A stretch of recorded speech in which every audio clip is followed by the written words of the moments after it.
இலங்கை ஜனாதிபதி ரணில் விக்ரமசிங்க இந்தியாவிற்கு உத்தியோகபூர்வ விஜயம் மேற்கொண்டு நேற்று புறப்பட்டார். இலங்கை ஜனாதிபதி ரணில் விக்ரமசிங்கவும் இந்திய பிரதமர் நரேந்திர மோடிக்கும் இடையிலான சந்திப்பு இன்று இடம்பெற்றது. இந்த சந்திப்பு புதுடில்லியில் நடைபெற்றது. இலங்கை ஜனாதிபதி ரணில் விக்ரமசிங்கவும் இந்திய பிரதமர் நரேந்திர மோடியும் கலந்துரையாடல்களில் ஈடுபட்டனர். இதேவேளை இலங்கை எதிர்கொண்ட பொருளாதார நெருக்கடிகளை வெற்றி கொள்வதில் இந்திய இலங்கை பங்குடைமையானது வலுவான மூலாதாரமாக இருந்ததாக இரு நாடுகளிலும் தலைவர்கள் ஏற்றுக்கொண்டிருந்தனர். இலங்கை மக்களுக்காக இந்திய அரசாங்கத்தினால் வழங்கப்பட்ட ஆதரவுக்கு இலங்கை ஜனாதிபதி நன்றி தெரிவித்துள்ளார். இலங்கையின் ஜனநாயகம், ஸ்திரத்தன்மை, பொருளாதார மீட்சி ஆகியவற்றுக்கான தமது அர்ப்பணிப்பினையும் நம்பிக்கையினையும் இரு தலைவர்களும் இச்சந்திப்புகளின் போது மீள வலியுறுத்தியிருந்தனர். இதேவேளை இரு நாட்டு தலைவர்களுக்கும் இடையே சில இணக்கப்பாடுகள் எட்டப்பட்டுள்ளன. பிராந்திய கப்பல் மற்றும் போக்குவரத்து தொடர்புகளை அதிகரிப்பதனை இலக்காக கொண்டு கொழும்பு, திருகோணமலை மற்றும் காங்கேசன்துறை துறைமுகங்கள் மற்றும் அவற்றின் உட்கட்டமைப்பு அபிவிருத்தியில் ஒத்துழைப்பு வழங்குதல், இந்தியாவில் உள்ள நாகப்பட்டினம் மற்றும் காங்கிரஸ் துறைக்கு இடையிலான கப்பல் போக்குவரத்தினை மீள ஆரம்பித்தல், இதேவேளை ராமேஸ்வரம் மற்றும் தலைமன்னார் இடையில் பரஸ்பரம் இணக்கம் காணப்பட்ட ஏனைய இடங்களுக்கு இடையிலான கப்பல் போக்குவரத்தினை விரைவில் மீள ஆரம்பிப்பதற்கான பணிகளை முன்னெடுத்தல், யாழ்ப்பாணத்திற்கும் சென்னைக்கும் இடையிலான விமான சேவைகளை மீள ஆரம்பித்தமையானது இரு நாட்டு மக்களிடையிலான உறவுகளை மேம்படுத்தியுள்ளது. இதேவேளை இந்த சேவையினை கொழும்பு வரை விஸ்தரிப்பதற்கு இணக்கம் காணப்பட்டுள்ளது. விமான சேவையை சென்னை மற்றும் திருகோணமலை, மட்டக்களப்பு உள்ளிட்ட இலங்கையின் ஏனைய இடங்களுக்கு இடையிலான தொடர்புகளை விஸ்தரிப்பதற்கும் இணக்கம் காணப்பட்டுள்ளது. மக்களுக்கு சிறந்த பொருளாதார பிரதிபலன்களை பெற்றுக் கொள்வதற்காக பலாலி விமான நிலையத்தின் உட்கட்டமைப்பினை மேலும் அபிவிருத்தி செய்தல், இதேவேளை புதுப்பிக்கத்தக்க சக்தியினை அபிவிருத்தி செய்வதில் ஒத்துழைப்புக்கான புரிந்துணர்வு ஒப்பந்தம் நிறைவேற்றப்பட்டுள்ளது.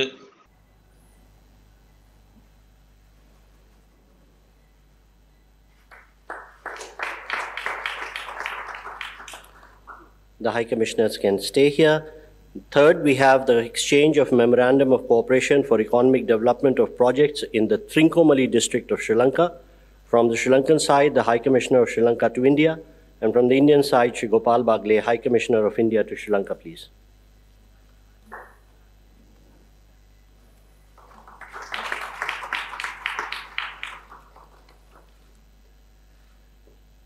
Next, we have the exchange of the network-to-network agreement between NIPL and Lanka Pay for the UPI application acceptance in Sri Lanka. From the Sri Lankan side, the High Commissioner of Sri Lanka to India. From the Indian side, the High Commissioner of India to Sri Lanka, sir.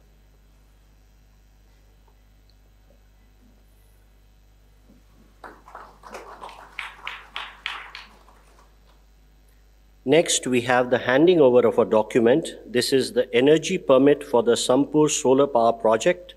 From the Indian side, it will be handed over by the High Commissioner of India to Sri Lanka, Shri Gopal Bagle, and received by His Excellency Milinda Borogoda, the High Commissioner of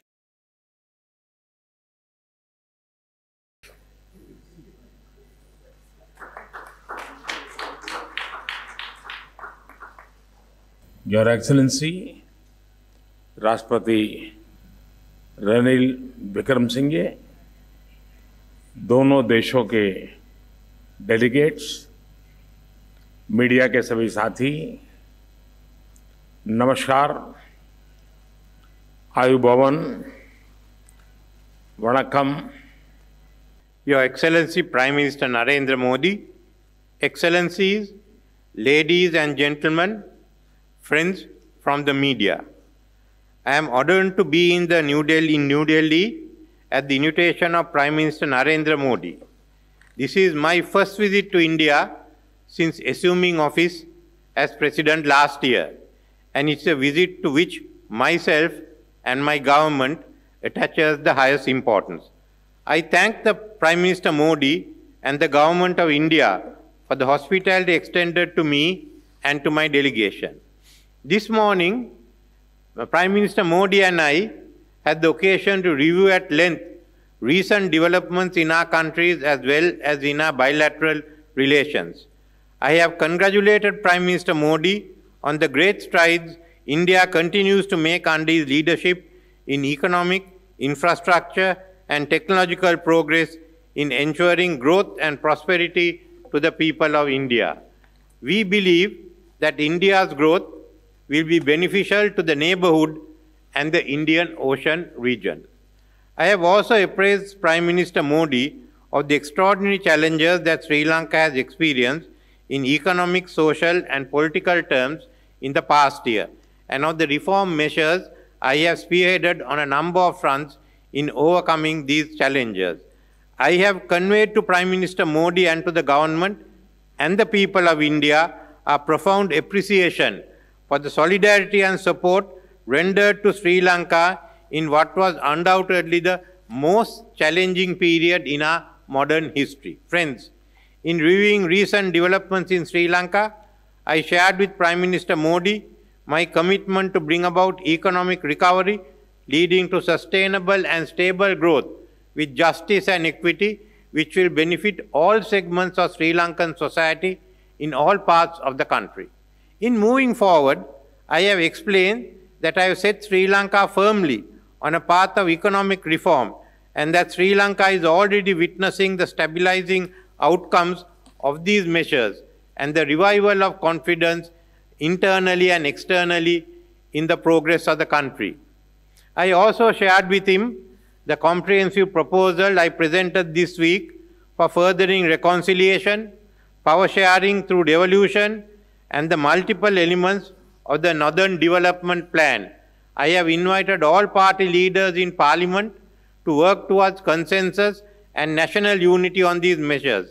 Thereafter, the government will place relevant legislation before Parliament. Prime Minister Modi has expressed his solidarity and goodwill in these endeavors. Friends, we now need to put our economy on a growth path, bringing greater revenue for the country, which requires enhanced investment in all parts of the country. As a supportive and solid foundation for realizing of these objectives, we have agreed on the joint vision of future India-Sri Lanka economic partnership through enhanced connectivity. Today, in the 75th year of our bilateral diplomatic relations, our vision will propel us towards a more secure future through mutually beneficial interactions to bring tangible benefits and greater opportunities for our future generations in the coming decades. The foundations of our joint vision of greater future connectivity has already been laid through the millennia-old civilization, cultural, and human and commercial interactions between our two countries. The thread of connectivity is woven through our history. In our view, the present time is a most opportune moment to embark on such a vision for the future. We recognize that modern-day connectivity plays a crucial role in realizing our vision of economic partnership. The recent recommencement of Chennai and Jaffna air service is an important step towards air connectivity. We believe that the expansion of aviation connectivity to other destinations and further development of Palal Airport will complement this initiative. Ferry services have been between Talemana, Rameswaram, and Nagapatnam and Kankasanture will add more impetus to sea travel between the two countries. Examining the other forms of connectivity between Sri Lanka and India could become a further catalyst to boost economic growth. We agreed that the Economic and Technology Cooperation Agreement between Sri Lanka and India is critical to enhance bilateral trade and investment in new and priority areas. Sri Lanka is pleased to welcome Indian assistance in digital tech-driven service delivery and the citizen-centric services. We agreed that enhanced connectivity will also play a crucial role in strengthening our cooperation in tourism, people-to-people exchange, and cultural relations. The tourism industry in Sri Lanka is poised to reap the benefits of the post-pandemic world, and India is currently the top market for inbound tourism for Sri Lanka. Enabling UPI-based digital payments in Sri Lanka would immediately facilitate future growth in this and other sectors. In keeping with Sri Lanka's national priorities and global commitment towards the greener economy and also to ensure energy security, Sri Lanka sees valuable opportunities in partnering with India in green and renewable energy development. In this context, I am pleased to note the conclusion of the Memorandum of Understanding for Cooperation in the field of renewable energy. Establishing the high-capacity power grid interconnection between Sri Lanka and India would enable two-way electricity trade between the two countries.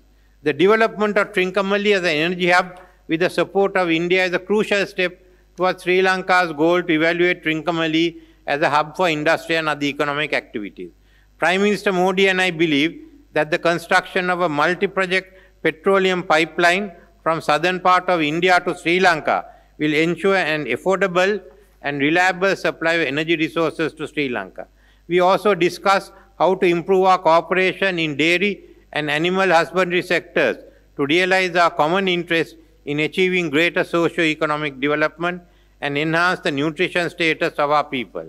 Cooperation in the education sector is one of the key elements in our bilateral relationship.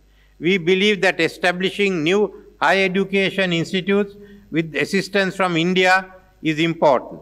This will contribute towards upgrading the knowledge and skills of our youth and include them in the nation's development drive. I believe that my visit to India has provided an opportunity to review our bilateral relationship, leverage the strength of geographical and civilization links, reinforce trust and confidence for our future prosperity in the modern world. I am confident that the discussion we had today will lay the foundation for the next 25 years of Indo-Lanka relations and contribute to my vision for sustainable growth, national unity, and reconciliation for all segments of people of Sri Lanka, and a prosperous and a secure future for the people of India and Sri Lanka. And let me, in conclusion, Prime Minister Modi, thank you and the government for the invaluable support you gave us at the time of crisis. Thank you.